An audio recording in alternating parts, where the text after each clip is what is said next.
How to see who viewed your profile in the past 30 days on your TikTok account.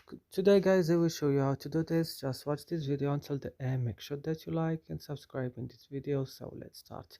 First, you will just go to TikTok, then open it.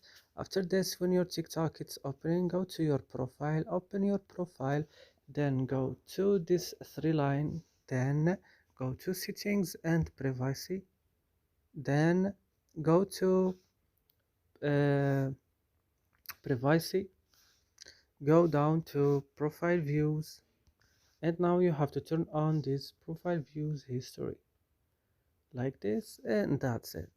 I hope this video is useful for you. Don't forget to like and subscribe in our channel. If you have any question, you can write it down in comments. I will answer you, and see you next video.